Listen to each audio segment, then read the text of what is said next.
You're tuned into the Fresh Ice Hockey Podcast, brought to you by Zeno Pucks.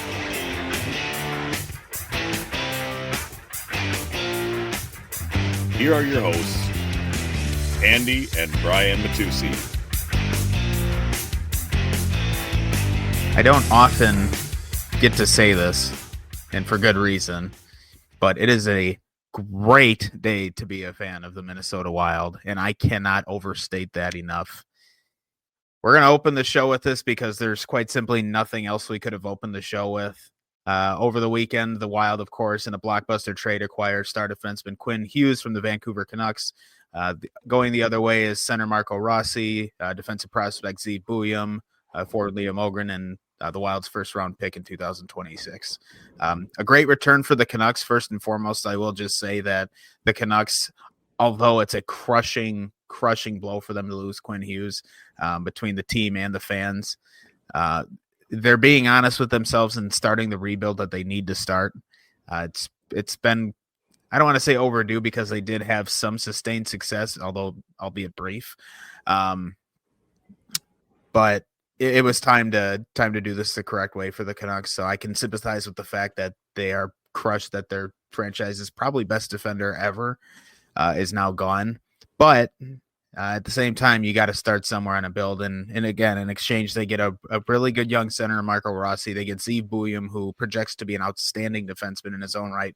And Liam Ogren gets a fresh start of sorts, too. He's only 21, but just could never really crack the Wild lineup in any special manner. So plus first-round pick, the Canucks, they made up pretty well on this, all things considered. But you look at the other side of the trade, and Minnesota lands what I would say is the second best defenseman in the entire league. I think only Cale Makar is better than him. And I literally fell to the floor in my hallway as I got home from a work party on Friday night. I was like, oh my God, I thought it was fake. At first I started to laugh and I realized it was posted by the official Sportsnet account. And I was like, oh my God, this is real. And I got to say, I've very few times in my time watching hockey, have I been this excited to be a Wild fan. I didn't believe you when you sent it to me. I had to verify first. It's I'm still a little taken back by it now. I want to clarify. I'm very excited. I absolutely love this trade, not just for you, but for both teams involved. Like you said, it was a very good trade. Vancouver got a hell of a return on it. I'm a little surprised because along with me, I think a lot of people thought he was going to end up in New Jersey. And he still might at some point. Yeah, I was going to say his contract's up in 19 months or whatever it is, so anything could happen. Yeah, it's anybody's guess, but I mean, for the time being, man, Bill Guerin, dude, job well done. Look, I've been saying it from the beginning. I've been a believer in what he's doing, and I know some days are better than others. Like the David Jiricek trade mostly looks like a complete bust now. Although ironically, one of the players they traded for him, they got back off waiver claims, Damon Hunt. And what's even more ironic is that they're likely going to be on the same defense pair this afternoon for the Wild game against the Bruins. Yeah. The Wild are dealing with a lot of injuries right now, but Quinn Hughes will be set to make his debut with the Wild in their game against the Bruins on Sunday afternoon here. This is going to be an exciting, very exciting time for Wild fans. Again, when healthy, one of the better decors in the league anyways, but now you add Quinn Hughes, and this probably puts them in a rock solid tie with Colorado for defensive depth. Colorado having Cale Makar and Devon Toews on that top pair. I mean, I would definitely still take that over Quinn Hughes and Brock Faber, but boy, you know what? Yeah, dude. Quinn Hughes and Brock Faber is still going to feed generations here. So, you know, and you said it perfectly. He may still end up in somewhere like Jersey or with another team, but the Wild are going to get two insanely good cracks at trying to win a Stanley Cup now. They have a franchise forward in Kirill Kaprizov. They have a franchise defender and a really elite one paired with them between Quinn Hughes and Brock Faber, and what's appearing to be the star goalie of the future with Jesper Wallstedt. And they have the second best statistical goaltending tandem in the league anyways. this is a really good time for the Wild. This overnight made them a cup contender. And I, again, as a fan, obviously I'm biased, but there's really no two ways to look at this. If this team's healthy, there aren't very many teams in the league that are better than them. And I would say Colorado's one of maybe 2 or 3 now that can go toe to toe with them. I would have to agree with you. I don't want to base what happens today either off, or I don't want to use today's game to base anything, because like you said, Minnesota's dealing with the injury bug right now. With Quinn on the team now, I mean, they're gonna have their work cut out for them against Boston today. Boston's doing pretty well right now. But I say both teams bring a pretty good winning streak coming into this one. This should be a very good game. It should be. And I mean, Minnesota has been, I've been very impressed with Minnesota. So, I mean, I'm hoping for your sake, as your brother, that they can, put something together for you this year. So, but dude, this is the ultimate step in the right direction. I mean, I'm just, as a hockey fan, I'm thrilled to see him go to Minnesota, and I'm really excited for you. I'm excited for Minnesota fans. I'm kind of jealous. I'm not going to lie. Yeah, well, a lot of teams were. A lot of fans of other teams are not taking this news well on Twitter and other social media outlets. Mostly Devils fans. I think Devils fans can take the silver lining that there's still a good chance he ends up there. Now, if the Wild do end up finding success with Hughes in the lineup, it may be harder to, it may be very easy for them to convince him to stay as well. So, it's kind of hard to say, but. Yeah, we'll see what happens. And I do want to say, too, because you mentioned that it was kind of shocking that the Wild were the team that ended up acquiring him. There were a handful of other teams in the mix, but the Wild were really the only team that could afford to include a young center in the deal, which they did with Marco Rossi. And I will say, as a fan of the Wild, seeing Marco Rossi go after everything he's personally battled with, illnesses he dealt with during COVID, and just struggles making the lineup early on in his career after that, then the whole contract dispute, I was very, very excited for him to, now that he had signed his deal, to play hopefully a long time with the Wild. Fortunately, it is not the case. And in the same light as well, Zeev Buium, who again projects to be a very good defender one day. He's still, 20 years old, or 19 or 20 years old, and kind of a bummer that I'm not going to get to see his career pan out with the Wild. But for the Wild, when you have a defensive prospect that's that good, you're willing to trade him if the guy coming the other way is one of the best defenders in this generation of hockey, and who is already at the start of his prime or in the middle of it. So a tough sacrifice to make, but losing 2 guys who are, big parts of the team. But you look at the Wild, the rest of the way it's constructed, and again, I know they're facing a lot of injuries right now, but a fully healthy Wild lineup, again, has one of the best D-cores in the league and is going to be supported now by one of the best defensemen on earth, one of the best forwards on earth, and one of the best young goaltending stars in the league. It's really hard to look at any other team other than like Colorado and Dallas and say that they can go toe-to-toe with the Wild. Yeah, absolutely. I agree with you. I'm just very interested to see how this plays out. And here's one thing I do want to say, and you kind of touched on this already, but I just want to more so confirm it. If Quinn Hughes has success in Minnesota and this team gets really good, yeah, you might as well trade Jack and Luke here now. You know what I'm saying? Yeah, dude, absolutely. Like I like if this works out really well, I don't see any reason why he doesn't extend here, unless it's just a matter of he really wants to go play with his brothers. Yeah, and that can be the case later on. I mean, this could go 1,000 different ways. I mean, right. The Devils right now, as it is, are struggling. Now, granted, Jack Hughes is not in the lineup, but the Devils are still an insanely good team, and it would take a lot. I personally, again, I was such a big supporter of them at the start of this season, and I still am. I think it would take so much for Jersey to fall off in general, but to the point where the Hughes brothers would want out, I think, we are eons away from that, and I don't think it would even happen, even if things did get sour. Now, again, if the Wild are able to win a Stanley Cup with Quinn Hughes, that might change his personal opinion on where he wants to play. I envision him, because he's going to be paired with Brock Faber on the top pair. Brock is such a great defender when it comes to shutting it down. He can play very well in all 3 zones, but he doesn't quite have that scoring touch that Quinn Hughes has. Not a lot of defenders do. He skates so well and shoots so well.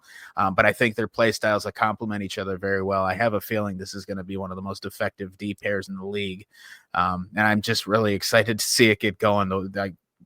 Wild fans and Minnesota sports fans in general will tell you they really don't get big breaks like this, well, ever, quite frankly. So to have a golden opportunity like this, boy, I'd really, really want to see them jump all over it as a fan of the team.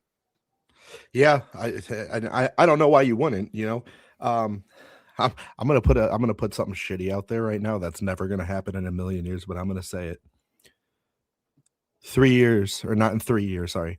All three brothers going to Florida Panthers. That's my prediction. Oh God, no! The Panthers won't even be relevant in 3 years. No, they won't. And honestly, they'll probably be in cap hell in 3 years, if I'm being completely honest. No, they won't. Nobody will be. I can't imagine anyone being in cap hell in 3 years. But I think so much of this Panthers group will be on the tail end of their primes, or playing the back nine of their careers in 3 years. That, Brad Marchand will be like 55 years old in 3 years. Yeah.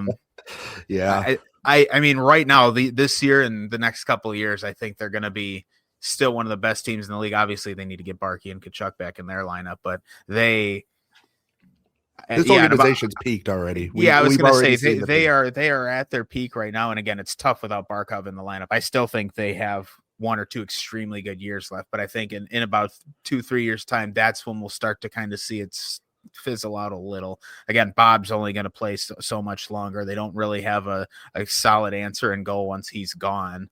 Correct. So there are signs there that in the future of what a Panthers downfall will look like. Right now, it's not an issue. I mean, if they were all free agents right now, I'd go sign there too. Shit. But a little bit of a different scenario down the road. I do think in 3 years that all of them will be on the same team. I just think wonder it'll be where less that'll than 3 be. years. Yeah. I'm with you. Like I said, like I said earlier, I think everybody thought he was going to Jersey, and I will say, I didn't think he was going to get traded as soon as he did. I thought it was going to happen at the trade deadline. I didn't think it was coming this soon. So yeah, I'm glad it did, and like I said, I'm very happy with how it turned out. Kind of threw everybody around the league for a loop. Nobody was ready for this. Nobody was ready. Yeah, for this. And I know maybe not so much. I know Vancouver fans are probably upset to an extent, but I know Jersey fans are punching the air right now. No, Vancouver fans, I've watched, those of you who listen to the show are a pretty passionate hockey fan anyway, so most of you probably have seen or heard of the hockey guy on YouTube. Well, he's a big Canucks fan, and Vancouver fans are taking this worse than anybody, just because of the failures of the franchise as a whole, because of ownership, management, just the inability to produce a winner generation after generation, and then they trade away Quinn Hughes. I know Devils fans are upset, but 2 things. First of all, like I said before, they weren't in a spot where they could afford to trade a center in this deal like the Wild could. The Wild have been fortunate that, well, first of all, they have Eriksson, who's an outstanding centerman. He's a great defensive forward. And then Danila Yurov has really slotted in well. Ironically, in Marco Rossi's injury absence leading up to this trade, Danila Yurov has played the top line with Kirill Kaprizov and has actually fit in pretty well. The scoring isn't quite there yet, but his skating's been good and he's getting good chances. And I think he's learning to play with somebody who's at Kirill's level. And I think that's really helped him. And it made it easier for the Wild to make this trade. But you look at the Devils and they couldn't afford to trade somebody like that. I mean, you look at their top 2 centers, Hughes and Hischier. Obviously, well, you're not trading one Hughes brother for another. That's goofy as hell. But Hischier, the Devils captain, obviously he can't go the other way. It kind of limited their options right out of the gate. I think if Yurov wasn't playing, if he wasn't fitting in as well as he is in the Wild's roster, I think Guerin might have been a little bit more gun shy to pull the trigger on a trade like this without having another center lined up already. But I think he's got enough confidence in his guys, and Billy G's always been a guy who, once he likes a player, he loves them.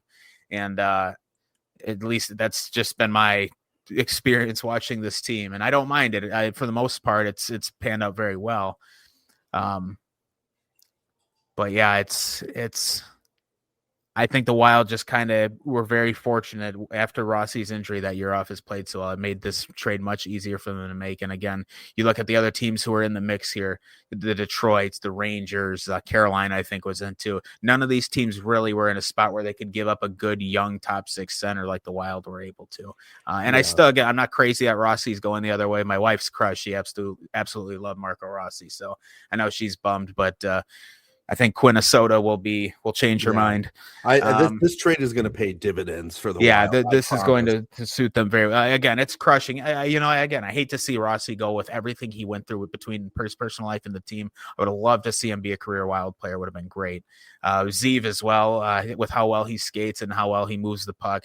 Would have loved to see what he would do in his prime for the Wild. But again, when you acquire a generational talent like Quinn Hughes, you can't.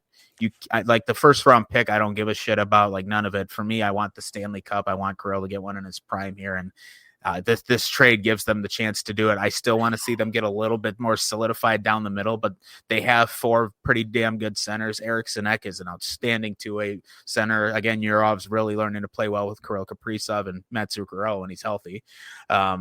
And then Ryan Hartman has really embraced kind of this middle 6, bottom 6 role they've put him in, and he's done well. And Nico Sturm, again, when healthy, has been very good for them. And I mean, I kind of expect that. Nico Sturm's always been a good, solid two-way player. So when he came back from Florida to the Wild, I was very excited to see that he'd be playing. So the Wild are very skilled down the middle. I still would like to see a little more beef added. But again, Billy G believes in his guys, and if he thinks Yurov's going to be the guy that he wants playing with Zuccarello and Kaprizov, then so be it. Let's run it. We got one of the best defenses in the league and the best goaltenders in the league. So defense wins championships. Let's see if it can happen with this team. Dude, yeah, I'm with you. And, one thing I got to commend Bill Guerin for, he's not one of those fake it till you make it GMs. He knows exactly what he wants and what he's looking for, and it might take a while to get there, but he'll get you there. I just really commend him. And for a GM to show how much confidence he has in the team he already has too. I mean, that goes a long way with the players. I mean, that's a huge morale and confidence booster, saying, all right, I'm confident, especially with the Marco Rossi trade. Granted, you get Quinn Hughes out of it, but to give away a center like that, he goes, all right, well, I'm confident enough in the team I have right now that I can justify doing this. And, while obviously, they've got camaraderie on that team and they're all boys with Rossi, it also at the same time, while it sucks to see him go, it's like, all right, well, he trusts us to do this, and he believes we can do this without Marco, and we're bringing in Quinn Hughes now. We got a chance to do something special if we get over this injury bug. We've got a playoff caliber team now. So I just further back to my point. I've been saying it for a while. I think Bill Guerin is one of the better GMs in the league, and I know there's people out there, mostly idiots, who disagree with that, but I think this trade is a textbook example of it. Yeah, I agree. But you know what, Billy, it's not from out of nowhere either. Like, after Billy retired from playing and joined the Penguins front office as a development coach, and then he was AGM there. I mean, he was part of helping build the teams that won the Stanley Cup in 2016 and 2017 in Pittsburgh. Now, I will say a very large portion of that team had already been together for over a decade and had already won a Stanley Cup, including when Bill was on the damn team as a player. Yeah. But he knew what he was working with. Yeah, exactly. It makes it easy when you have prime Geno, Sid, Letang, Flower, and Matt Murray when he was good for 3 years. Dude, I forgot he was on that team that won the Cup in 2009. Yeah, he was one of the. I'm pretty sure he played on Crosby's wing. I'm pretty sure he was with Crosby, and that would have been either Dupuis or Kunitz, whoever the hell played with him. Dupuis, man, I forgot about him too. It's hard to remember. Kunitz played. It felt like Chris Kunitz was joined at the hip with Sid for the last 10 years of his career. Yeah. But yeah, I mean, Billy's been a part of teams that have winning cultures and has helped build teams that have won Stanley Cups. He's been on teams that have won Stanley Cups as a player.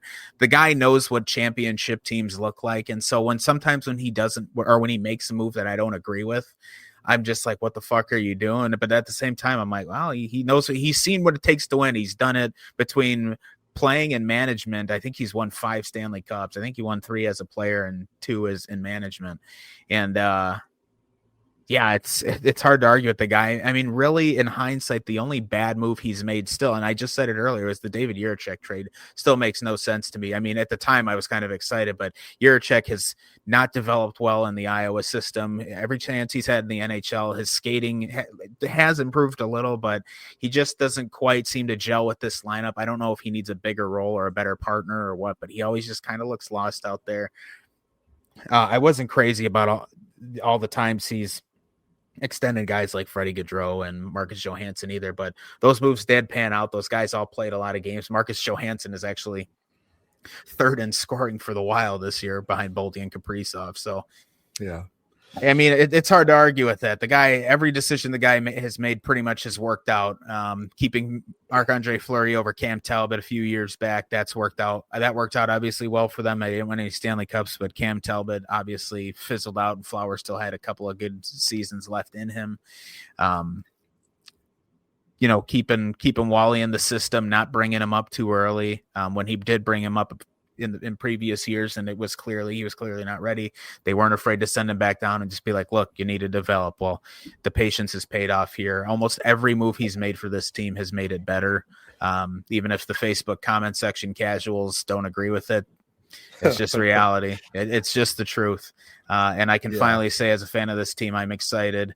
Again, God willing, with no major injury issues, this team is absolutely should be one of the teams you should consider when you're predicting the Stanley Cup champion now this season and next. 100%, man. I'm right there with you. So kudos, Bill Guerin. And just from a fan standpoint, and as your brother, I'm excited for you now, and I hope they can put something real cool together for you for the rest of the season. I hope so. All right, we're going to jump over now into what I assumed was going to be what we opened the show with today, which is the Skinner for Jarry trade, which I'm jacked, which is hilarious. I was so excited to open the show with this because I was like, this is some Mickey Mouse goofy ass shit. What the hell is either team doing here? So then, of course, the Quinn Hughes trade happened, and I'm like, well, I guess we got to start with that. But let's get into this. So a 1-for-1 trade, the Oilers, or sorry, not 1-for-1. Let me bring the trade up. I mean, it might as well be. I got to. Who the hell else did the Oilers send with in that trade? Irving Schwartz? No, I think they sent Kulak, didn't they? Honestly, I don't even remember. Hang on, I'll bring up the trade right now as we're doing this. But we've obviously had, Kulak was the other piece in this trade. Which that's kind of a weird one for me that Kulak goes the other way. That I felt like he was a complementary part of their lineup, but we've been saying for a while now the Oilers need to address the goaltending situation. This isn't exactly what I think most people meant when they said that. So let's start from the Oilers' perspective on this, because again, they are the team we've been beating up on so much, Andrew. Dude, I couldn't text you fast enough when I saw the trade come through. I was like shaking and fumbling trying to get my phone out. Yeah, and unlike the Quinn Hughes to the Wild thing, I believed you right away because I'm like, that sounds hilariously stupid. So it surprised me that Kyle Dubas, and I don't even know who the hell's running the Oilers anymore, Stan Bowman. Well, it doesn't surprise me that this was the trade that these geniuses came together with.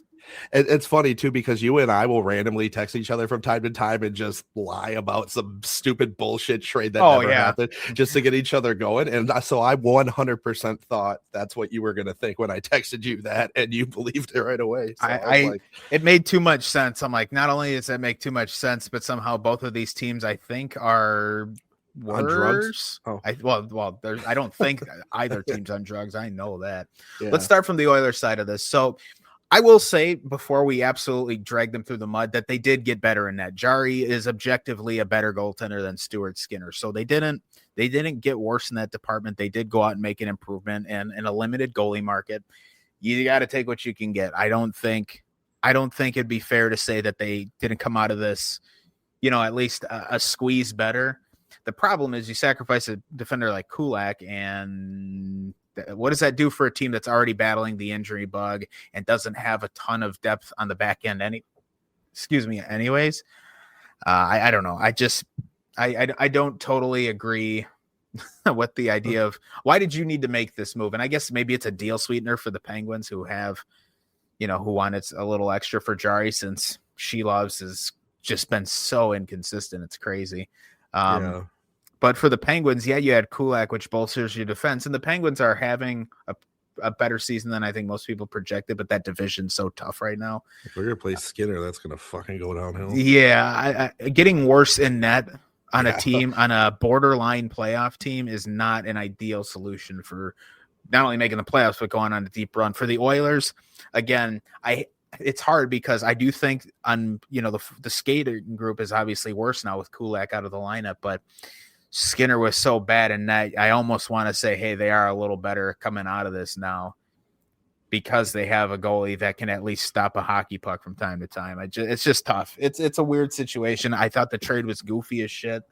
I do think the Oilers have a better goaltending situation now than they did a few days ago, but they are starting to play better too. Like they are starting to find their offensive mojo that they're known for. I mean, they definitely are a more dangerous hockey team than they were a few days ago. I really worry now that they've quote unquote addressed the goaltending. Now I'm like, okay, well now your defensive core behind Bouchard and Nurse is just terrible. Yeah, I mean, look, from the Edmonton side of things, I get what they're going for. I mean, Stuart Skinner, dude, if you're on social media, you've seen the reels, the TikToks, the memes, everything making fun of him. There's no way he's not been good this year. So I get getting rid of him, trying to figure something out in net, because I mean that's been their, they've had some other issues that we've talked about, but that's been the key piece here. Is the goaltending has just been an atrocity. And on Pittsburgh's side of things, this is where I'm confused, because I know you're saying, yeah, you deepen your defensive side of things there, but Tristan Jarry was, he was doing pretty well for them this year, I would argue. He was doing a hell of a lot better than Shelovs. Yeah, exactly. And now you bring in a guy who was doing worse than Shelovs.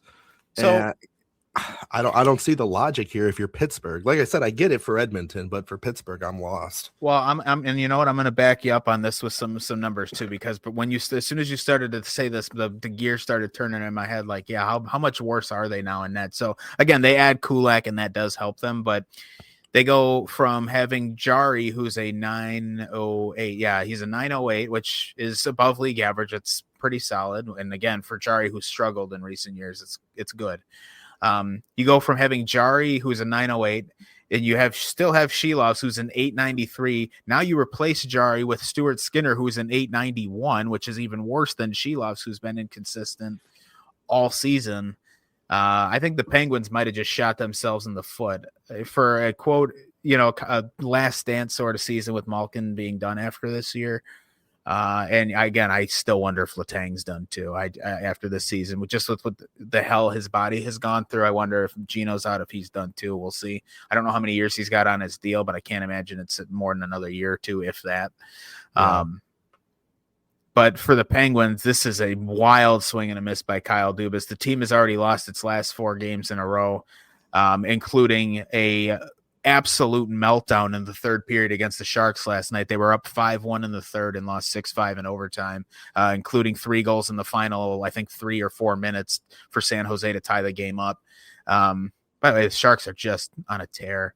I can't believe how much they're hanging in there with the low expectations they had. So good on them. But the Penguins, they not only go out and make their team actively worse in the midst of this losing skid, but now in a division where the competition's heating up, I think this one's going to start to slip away from them. I really don't see the Penguins didn't have to make this move, which is why I'm confused why they did. Yeah.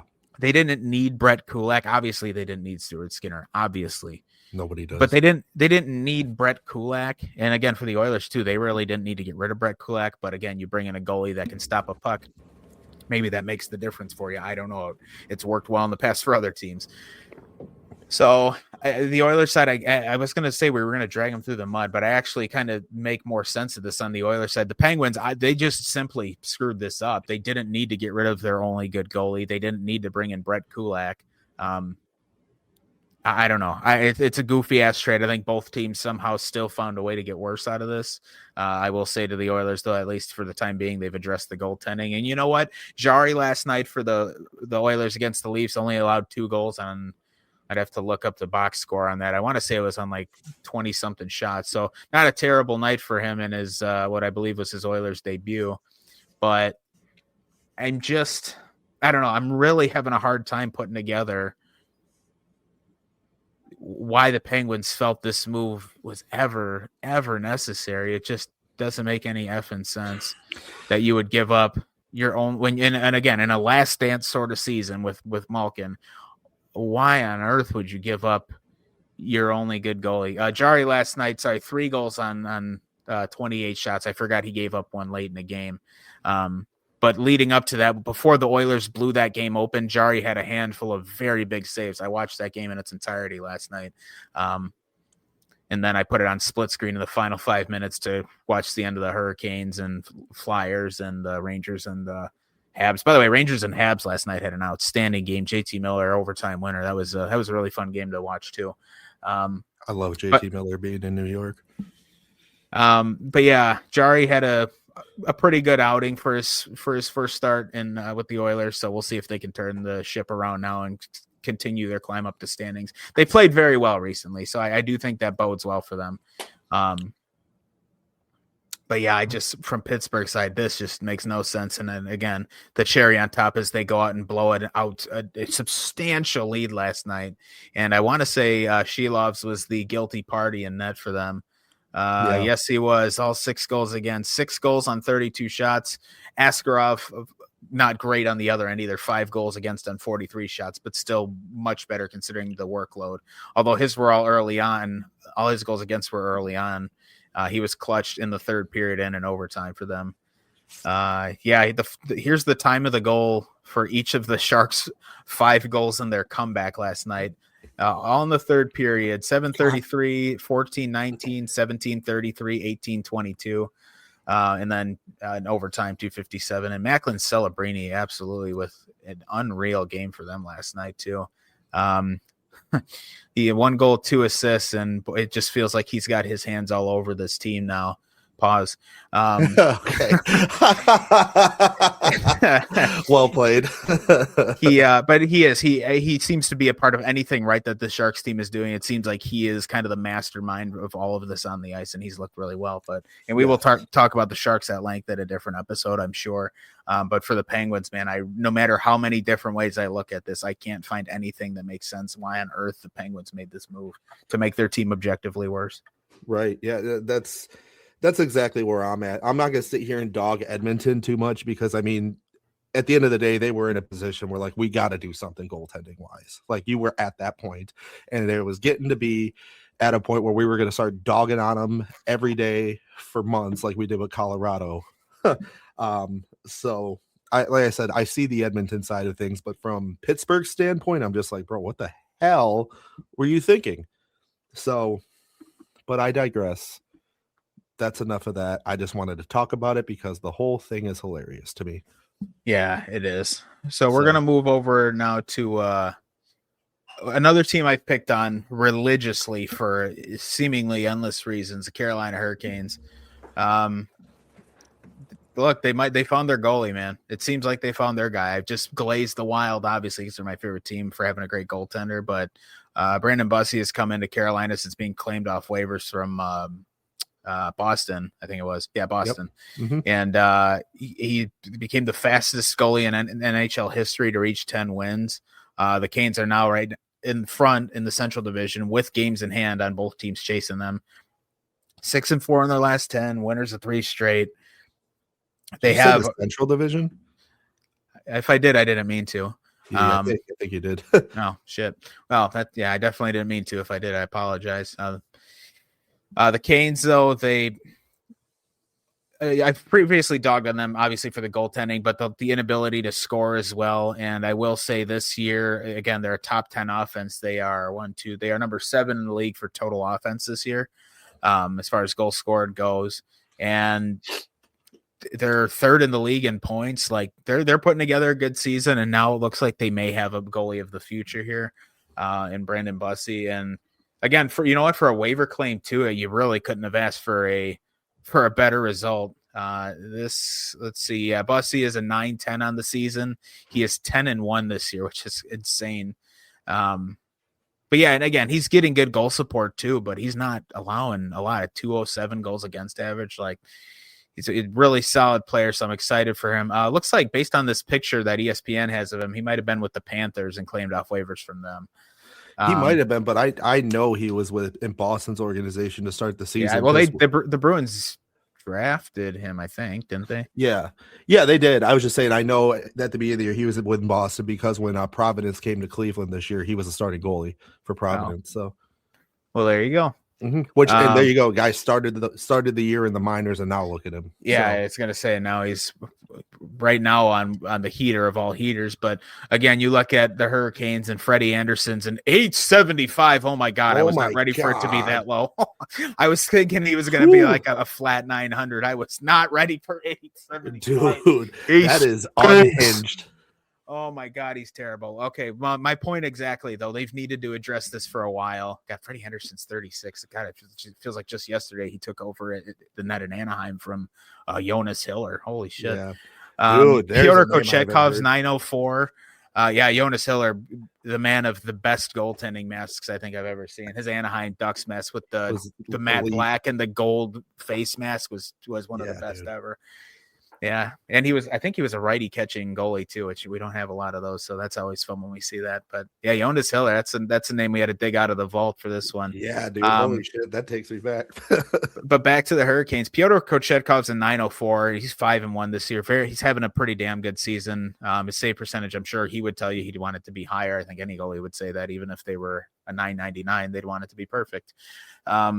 Freddie Anderson being an 875, that is terrifying. That's an ECHL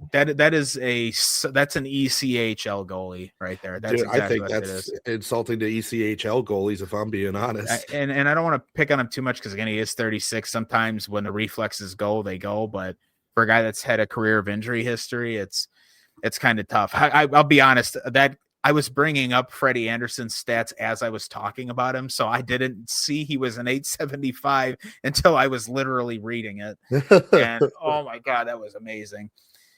So yeah, the Canes have badly needed to address the goaltending here. I'm not saying Brandon Bussy's going to sustain this insane record he's got. He might not even sustain the save percentage, but if he can be above a 905, 906 goalie or higher, that's exactly what the Canes need. When in a season where their offense is really getting its own identity, it doesn't feel like they're out of games.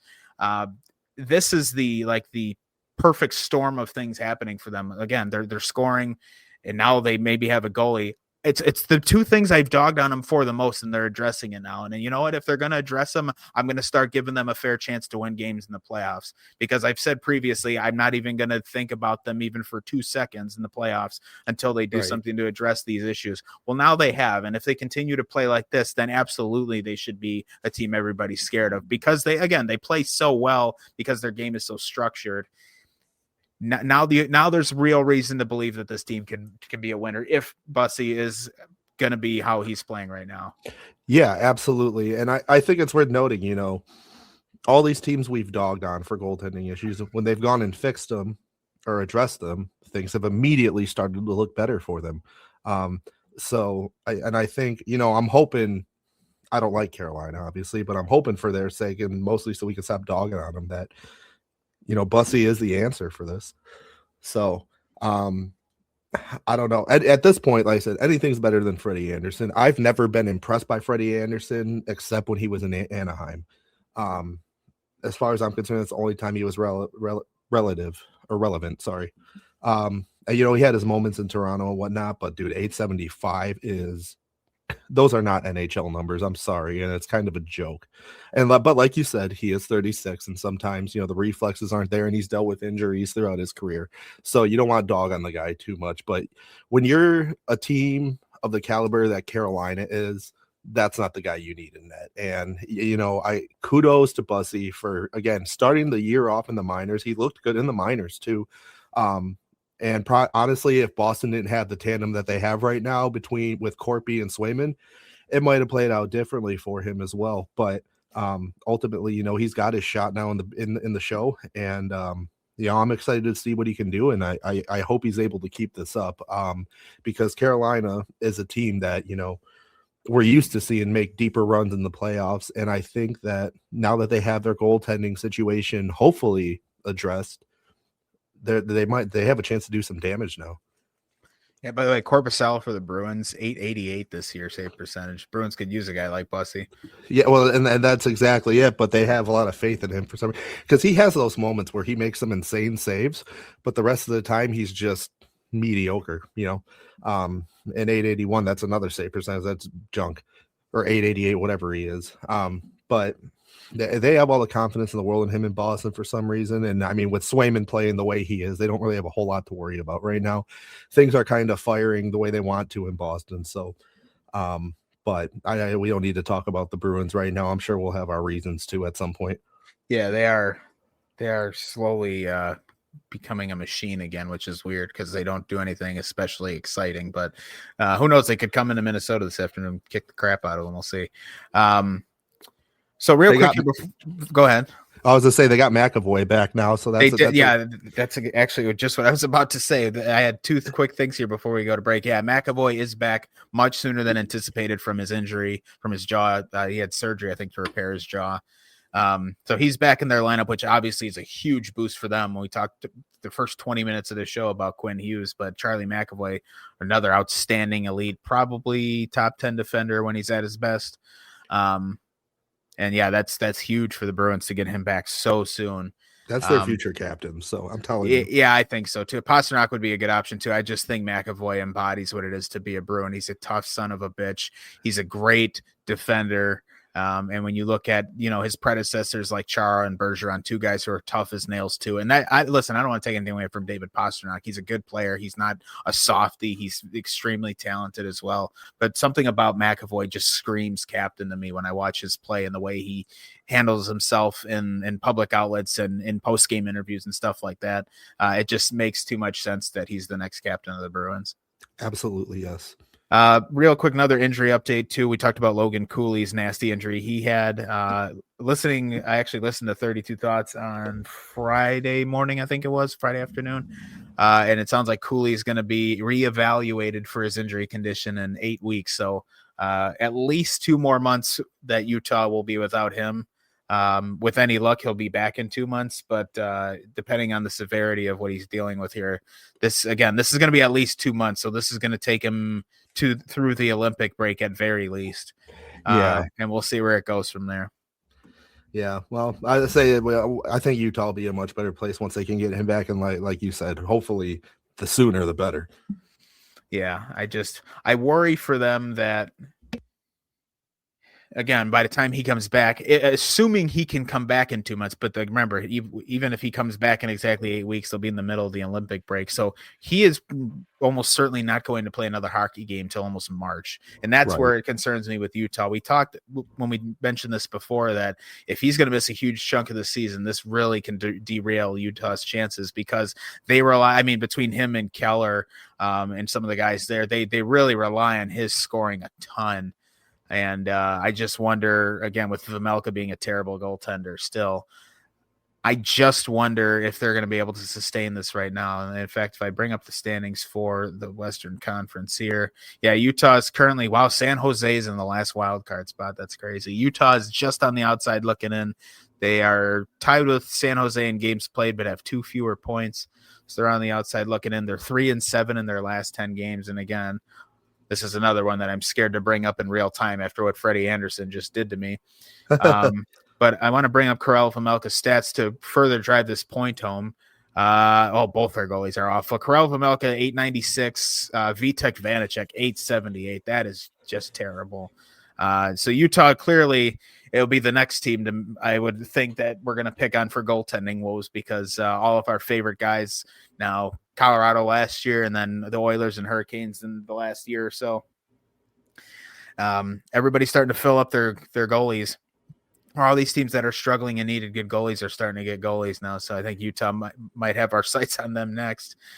But yeah, again, missing Cooley for at least 2 more months. It's going to suck. It's going to suck. And I have a feeling that this might be enough to derail their whole season. Yeah. But that's the risk you take every year, no matter what team you are. The injury bug is a real thing, and nobody likes when the injury fairy shows up. But it's still weird to me that Nick Schmaltz leads them in scoring. That won't be sustained.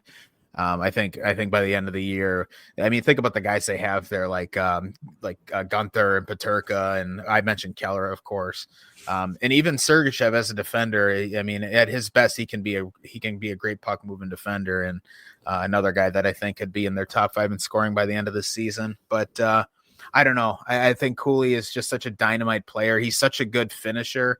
He's got such a good shot that I don't know. It's tough for me to see Utah overcoming this one, especially with two goalies. I mean, an 878 for Vitek Vanacek is just brutal. Karel Vejmelka 896. That's not good either though. So I think we are seeing why Utah is where they are. Brandon Tanev also 29 games played and only 1 point. That's not worked out probably how they were hoping. He's only got 10 PIMs, so he's really not roughing it up much. He's got where the hell? God, the NHL website sucks. I can't even find how many hits Tanev's thrown because that's part of the reason you bring a guy like that into the fold here. I'm going to see if I can bring up Brandon Tanev's player profile. God, this website is just useless. Holy shit. I can't find the hit total for this guy, and that's like the one thing he does better than almost any other player. That's hilarious. All right, well, I'm just going to say the NHL website sucks and leave it at that. But yeah, Utah, I just think they're in a tough spot now with Cooley again. Probably not going to play another game till almost March. I don't know. I think they might be at a point where this is going to be too insurmountable for them, especially when you look at the teams that are in playoff spots right now in the West seem like they don't have any intentions on letting go. I mean, the top three, the big three in the Central, Dallas, Colorado, Minnesota, and then in the Pacific, Vegas, Anaheim, and LA have clearly taken a stranglehold on that, even though the Oilers are starting to catch up. But I just think I think this is just too much for them. Yeah, I'm with you. But through all that, still better off than they were in Arizona. Oh yeah. The fact that we mentioned playoffs in the same sentence as the team, so that's instantly better than Arizona. Absolutely. All right, well here, let's take a quick break. We'll listen to our friends over at Xenopucks, and then we'll come back and we'll wrap the show with just a couple other quick topics, and we will be on our merry way to enjoy the first game of Quinnesota. And the Packer game. Oh, yeah, that's true. Yeah, they're a national broadcast, too. This is a football show. I suppose we should talk about them. But anyway, we'll go to break, and then we'll be back to wrap the show. This is a Fresh Ice Hockey Podcast.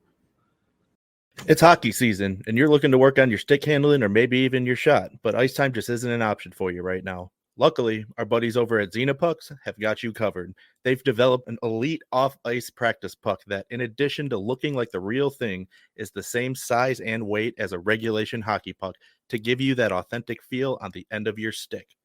It works better than other off-ice practice pucks on almost any surface, whether you use it on hardwood, carpet, concrete, or even asphalt.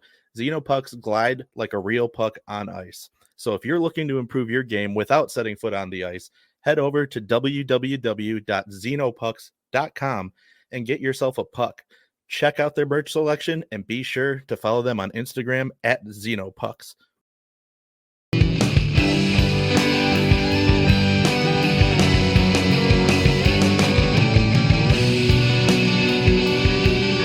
All right, so I want to start this end of the show with a little bit of praise for the New York Islanders. Going into this season, most people, rightfully so, had very, very low expectations for the team. It's not especially exciting on paper outside of a few players. There was no evidence in their play last season to suggest that any major change was coming, other than like a good season from Ilya Sorokin could really help them out. But you look at the Islanders, and there's nothing but green flags right now. First of all, they draft Schaefer first overall, and boy, has he been everything they could have ever asked for. He's shooting the lights out. He looks confident on the ice. He looks like he's been in the league for 10 years, just with how confident his play is and how relaxed he looks out there. Just all looks so natural to him. The Islanders are 6th overall in the entire league standings right now. They're 6-4 in their last 10, including winners of 3 in a row. Everything is going about as well as it can on the island right now, I would say. And again, I mentioned Sorokin having a good season will go a long way. A 9-12, that's pretty damn good. Even for Sorokin, I still think that could even be higher because he's that good of a goalie. I mean, he's a guy where he can regularly be like a 9-20. But you know what? He's having a good season. Big Save Dave is a 905 behind him, Dave Rittich, which we call him Big Save Dave, but not exactly known for his big saves. So Correct. Career, he's actually a 904, which I thought would even be lower than that. But Yeah, Big Save Dave has been a very, very solid backup option for them this year. Bo Horvat's, scoring at a point a game pace, which is helping. Barzal has kind of had I don't want to say a resurgence because he was never bad, but he's been very effective for them. And then what sucks for Palmieri, who was having a good season too. He gets obviously that season-ending ACL injury, and scary when you see somebody go down like that. He knew right away that something was wrong. So kind of sucked. He was having a good year. Heineman, who they got out of Montreal in the trade for Dobson, which they got finessed on Harden. I mentioned that before, but Heineman's actually been very good for them. So they're getting pretty good contributions for pretty much their whole lineup. There's only, hang on, let me bring up the team stats here. Yeah, there's only 4 or 5 guys that really aren't contributing much at all, and a lot of these are guys other than Romanov. These are all pretty much guys I haven't heard of, so that just leads me to believe these are guys who have slotted in a couple games here and there to plug holes for injuries. Obviously, I don't watch every Islanders game. But again, I want to go back to, and Anders Lee too is having a really good year for them as well. But Matthew Schaefer, the kid is, 14 years old, and he's coming in and playing like he's a vet. In all seriousness, though, he's 18, 19 years old. Yeah, he's 18. He just turned 18 before the season started. He's that young. Jesus. But he's 18 and he's playing like a 10-year vet. 23 points in 33 games as a defenseman. He is the highest plus minus on the team, which is not a stat we generally give a shit about. It's not a stat I genuinely give a shit about either. But he's the highest plus minus rating on the team. He's only got 14 PIMs, which again, as a defender that's playing as often as he is, that's huge. That he's staying out of the box. He's playing disciplined.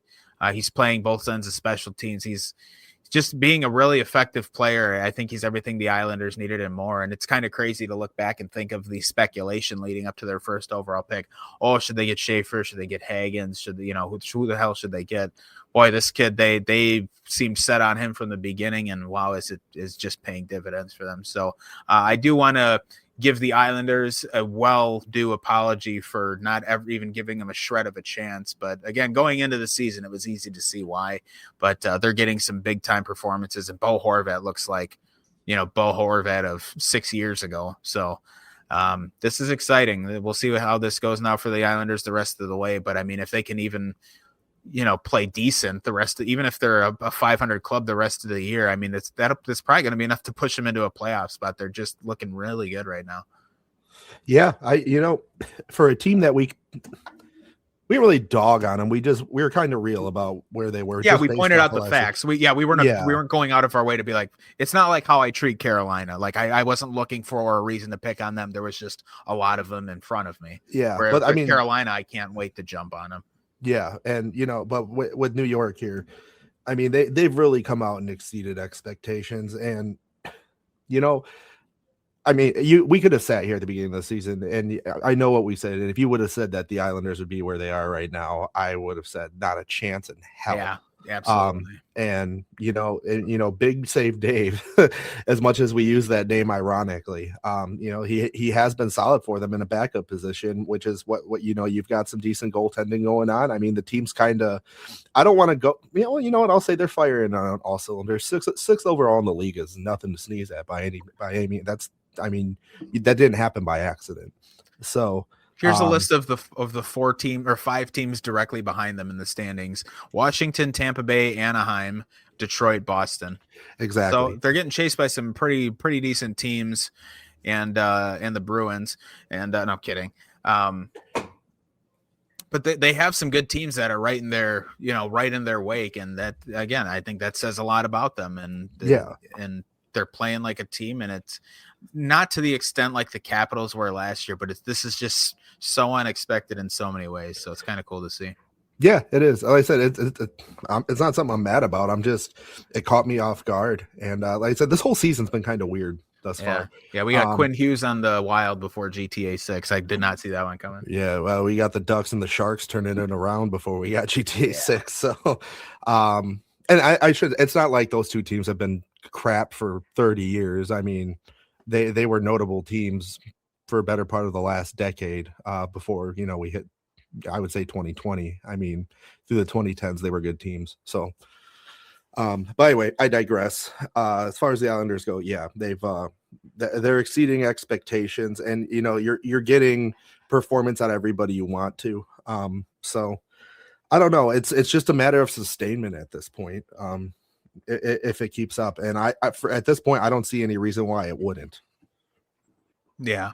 I would say there's no evidence to suggest like they're not on a big PDO bender as far as I can tell. Like it's all structure. It's not a lot of luck-based shit happening. They're getting just, again, scoring up and down the lineup, and they're having very, very solid and above average goaltending, which they really didn't have. Again, we mentioned it before. Ilya Sorokin didn't have an Ilya Sorokin year last year. So that's a large part of it too. But, and we even said before this year, if Sorokin is back to his elite self, they got a fighting chance here. But I thought even with that, I thought it might be a long shot just with the way the roster's built. But here we are. They proved almost everybody wrong. So good on them.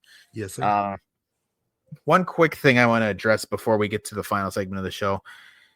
The Olympic Arena still isn't done. I saw a picture of it the other day, and half the seats aren't even installed in the arena, and there's not even concrete poured to install the seats onto. So I'm kind of starting to get worried that the NHL might not be going to the Olympics after all, because Bill Daly has said verbatim that if the quality isn't what they want, they're just not going to go. As simple as that. The NHL, in traditional NHL fashion, they also don't have a backup plan. By their own admission, they said, we don't have a plan B for if we don't go to the Olympics. So to me, that just sounds like every team in the league will have 2.5 weeks off if they don't end up going to the Olympics, which is crazy. But that's a completely separate issue if it gets to that point. The fact that this arena is A, not done, and B, even if it was done, it won't be an NHL size rink. We said it last week. It's just a fucking crime. And when I saw the picture this week, and again, they don't even have all the seats in place, and the Olympics start in like 55 days or something. I'm like, You don't even have this arena remotely almost done. So unless they're going to go on an absolute crazy work binge the last month and a half, 2 months here, I think we might start getting into the territory of wondering if the NHL players are going to be at the Olympics. And I'm kind of getting to the point where I'm like, I almost wish they wouldn't, and that we would just do a World Cup that's run by the NHL every 4 years, because you know what? You say what you will, but the World Cup in 2016 was a huge success, and the Four Nations Face-Off last year was a huge success. And both of those events were put on and held by the NHL, and they both went extremely well. I thought the construction of the 2016 World Cup was kind of goofy, but the event as a whole was a huge success. And the Four Nations Face-Off was a humongous success for the league last year. And I'm kind of getting to the point where I don't really want to count on the IIHF and the IOC to put these things together anymore, because it just seems like they're a fucking disaster. And the lack of people in these governing bodies, the Olympic Committee and the International Ice Hockey Federation, the lack of give a shit is the most irritating thing when it comes to the fact, look, the best players in the world might not be at the Olympics again. They have not been there since 2014. I was a fucking senior in high school, and now I'm going to be 30 years old practically by the time the Olympics start. I mean, how stupid is this that we can't put something together?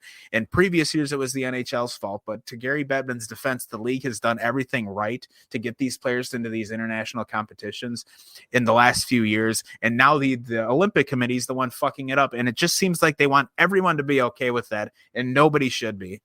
I'm with you. And international play is so instrumental, not just to the NHL, but to the sport of hockey. It's so instrumental in growing the sport, because you truly get to see, because there are guys that also play internationally that don't play in the NHL. And it's talent you otherwise would not get to see, except in these international showcases. So it's frustrating. And yeah, we want the NHL to go, but I'm going to say this, and you pretty much already said it. Four Nations Face-Off, massive success. World Cup, massive success. So the NHL has all the right tools and the right planning and everything to run this shit on their own. Shame on the International Olympic Committee. This is an absolute joke and an embarrassment. If I was Gary Bettman, I'd be like, you know what, screw it. It's going to suck, but we're not going to the Olympics this year. If they can't do something as simple as, not that it's simple, but you can't even get us an arena to play in. Like, come on, man. It's just ridiculous. And it's a kick in the gut to hockey fans everywhere, sports fans, honestly, as a whole, the IOC should be embarrassed. And I would be 100% okay if, like you said, every 4 years, the NHL was doing, a World Cup. And yeah, I'd say, you know what, every 2 years, do a Four Nations face off. And then the next 2 years, do the World Cup. Kind of I wouldn't even do that. I would just do a World Cup every 4 years. The Four Nations face-off was nice just to have some international play. I just think they should do like soccer does, do a World Cup every 4 years, and who gives a fuck? Because that too, yeah. Quite frankly, look, Milan got picked to host the Olympics 6.5 years ago. They can kiss my fucking ass if they can't have this rink done for the NHL to bring its players over. We're gonna waste our time. We're gonna have 2 weeks without NHL action. And then we're going to come back and have teams play 20 games in 35 nights to close the regular season out.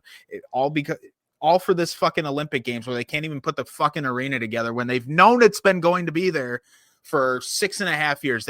There's just zero excuse for this. And again, we talk about accountability for other shit on this show. How the fuck are the people organizing this? How do they still have jobs? How is this okay? We talk about, the men are going to play hockey there. The women are supposed to play hockey there. There's going to be other events in this arena, and they can't even finish the fucking thing. Yeah. And, as much as we dog on Gary Bettman as hockey fans, he delivered with the Four Nations face-off in the World Cup. He's only given us reasons to believe in him, specifically when it comes to hosting international events. Again, I know the structure for the 2016 World Cup was goofy, but as a whole, the event was a lot of fun. It was really cool. It was a really fun way to get people pumped up for the season to start, like the hockey season to start. It was great. It didn't cut into the season. It made a shorter summer, sure, but the Four Nations face-off was outstanding. It was so much fun. And that's why I'm 100% to the point now. And again, they could finish this arena and players will go whatever. And I'm sure I'll watch. Of course I'll watch. But at this point, don't get rid of the variable. If I'm the NHL, I'm getting rid of the variables. I'm controlling all of this. I'm planning these events in cities that already have functioning, running NHL-sized arenas. And for the NHL's case, that's easy. There's fucking 32 of them in the league. So right.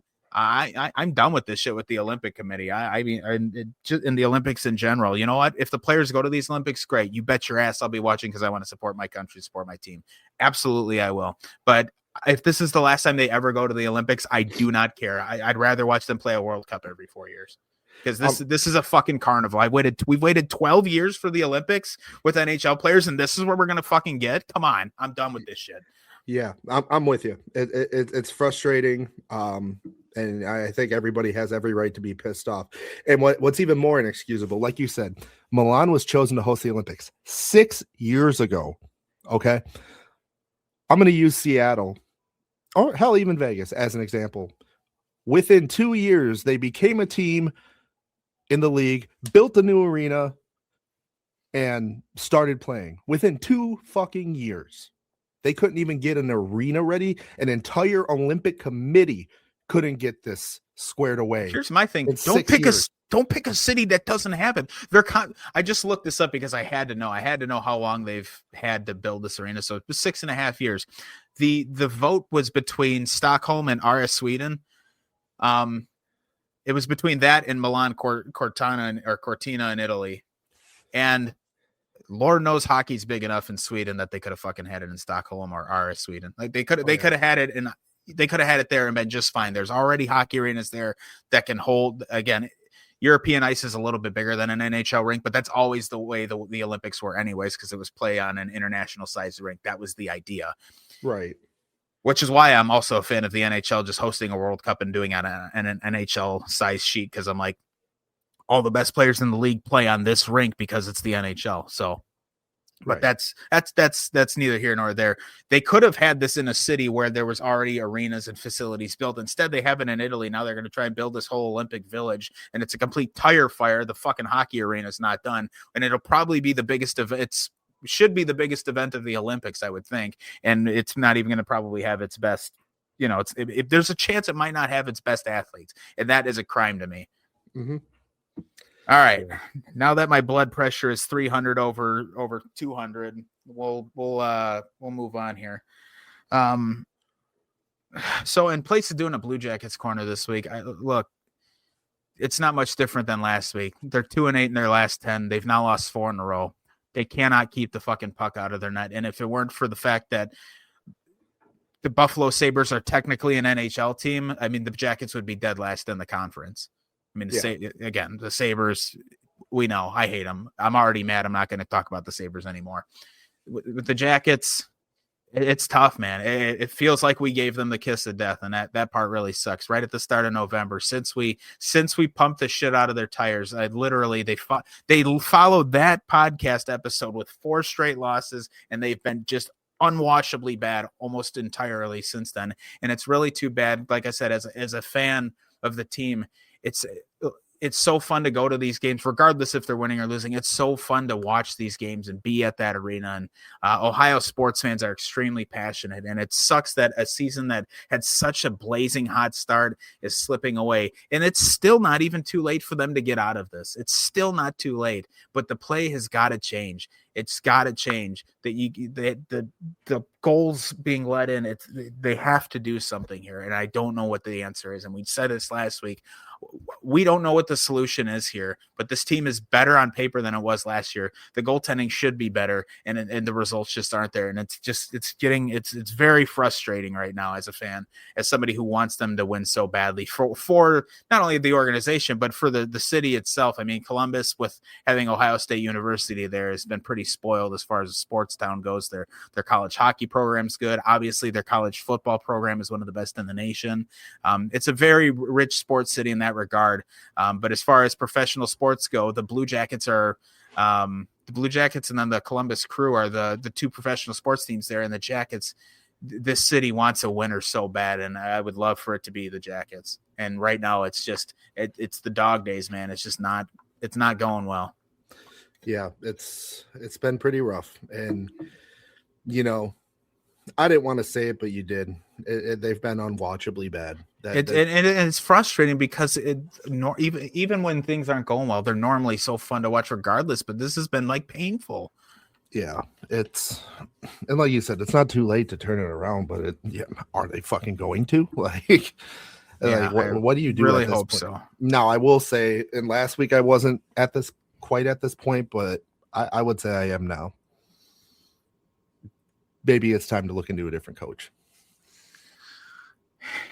Yeah, part of me just wonders if, look, Elvis being an 879 is doing nobody any favors, by the way. That's true. Jet Greaves 905, his play has slipped for sure too, but he's hanging in there again. He's a league average goaltending. Obviously, the last month or so, it's slipped away. I mean, his good numbers are a large reflection of how well he started the season. Yeah. But he's hanging in there. Again, everybody's kind of going through it with this team right now. Anyways, Elvis being an 879 is not helping anybody.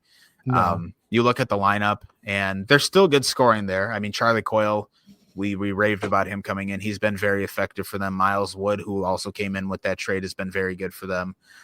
Cole Sillinger's play, I think, needs to go to the next level.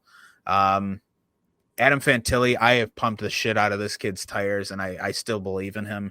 He just needs to find that next gear and find it now. I mean, he is more than capable of being a point-per-game player, and it's very frustrating that this team's only point-per-game player is obviously it's going to be Z. Zach's 33 points in 32 games. There's just nothing Zach Werenski can't do. He's just such an unbelievably skilled player. Marchenko is right on the precipice of being point a game. Voronkov is having a pretty damn good year, I would say, albeit a penalty ridden season, but yeah. He's a grind. Like he's a good player. Yeah, he is. They're just not getting the contributions up and down the lineup as much as they did last year, and I do think that's a large part of what's killing them. Again, Elvis is not exactly doing them favors, but it's not always on the goalie too. By the way, Kent Johnson, 8 points in 31 games and a -12. That is a god tier fall off from where he was last year. And I'm not saying he was a Hart Trophy winner or anything last season, but he's got to turn it up a lot more than he is. And I can't believe they're not getting Luca Del Belbaluz more looks right now. I know he's played 11 games with them this year, only the 1 assist, so it's not like he's shined in his opportunities, but I think you just got to bite the bullet with how things are going. Just stuff him in that top 6 and force him to play with the best players and see what you have there. Because I think Luca Del Belbaluz could be what Cole Sillinger should be. And Cole Sillinger should be nearly a point a game player. I think he's that skilled. But I think Del Belbaluz even more so can be that guy for them. I think they need to bring Malatesta up too. I think he's another guy. While he might not be complete NHL caliber yet, I think he's above AHL at this point. And that's just based off what I've seen in Cleveland. I think they need to bring both those guys up. And honestly, Luca Pinelli, man, too. I like him a lot. He's another guy that I think should be on Columbus. And, with nothing firing at all right now for Columbus, I think you've got nothing left to lose but to try it at this point and see what happens. And I'll say that on the back end too, other than Werenski, they're just not getting any sort of scoring out of their defensemen. I mean, Matejchuk's the only guy with, I think, more. Provorov's got 11 points too. Okay, so Matejchuk and Provorov are the only other guys with over 10 points, and they have 11 and 12 on the back end. But you look at the rest of the defensive core. Okay, Brendan Smith, 2 points in 9 games. Erica Branson, who I believe is hurt, 0 points in 4 games. Damon Severson, 9 points in 32 games. Dyson Mayo only played the 1 game and didn't get a point. Dante Fabro, 6 points in 32 games. Jake Christensen, 1 point in 19 games. So that's a pretty glaring flaw. And that is concerning too. It should be concerning. Now you're not expecting these guys to be point a game players, but to get some freaking contributions here would be nice. Yeah, it's weird, and I say this every week, from a team that's mostly unchanged from last year as far as what they look like on paper. They look better. Like if you didn't show me any stat sheets and you put last year's roster next to this year's, I'm taking this year's all fucking day long. Yeah, and that's what's concerning to me. It's just like, what the hell happened? Yeah. I don't know. Well, I mean, again, it's still, which is weird because we've already played over 30 games, which is crazy to me. There's still plenty of time to right the ship here. And I know the Metro is a tough division. It is. But this isn't, even being in dead last where they are right now, this is not insurmountable. It's not. It's still early enough in the season. Yeah, what are they right now? They are 5 points out of a playoff spot, and they're chasing teams that have games in hand. So it's not an overnight solution to get back in the playoff race. But you know what? They didn't fall out of the playoffs overnight either. It was a slow burn to go from where they were to where they are now, and it's going to be arguably an even longer climb for them to get back into this. I mean, while I think they can make it, I think they're more than capable of making a comeback in the standings this year. It's going to be pretty much an all-season affair. They're going to have to just scratch and claw their whole way, probably through the middle of March, towards the end of the season, really. I just think they've put themselves in this completely undesirable spot right now. It's not impossible, but it's starting to look bleak, and it's frustrating given how great they started the year. Yeah, I'm with you, man. It's frustrating is probably an understatement, but unfortunately, that's where we are right now. Yeah. So, all right. Well, you know what? I think my blood pressure is high enough, and then I just open Instagram and see a picture of Marco Rossi, Liam Ogren, and Zeev Buium all skating in their Canucks uniforms, and I don't know that I like this too much, but that's all right. When Quinn hits the ice in his Wild jersey for warm-ups, I'm sure I'll feel better. That's true. That's valid. So, all right, my friends. Well, thanks as always for tuning in and listening to us and listening to me get way more frustrated than I thought I was going to about the Olympic stuff. I just kept getting more mad as we went along. But yeah, there should be some exciting times in the NHL now as we approach the midway mark of the season within the next month. This is going to be a lot of fun. So thank you all for tuning in. We should be back next week with no issues. Yeah, we're getting close. I can't believe we're getting to the end of 2025. This calendar year has flown by. Yeah, no kidding. Just feels like it never stops, but that's life, I suppose. So thank you all, as always, for tuning in and listening to us. We will be back next week. And yeah, let's get ready for this next era in Quinnesota, baby.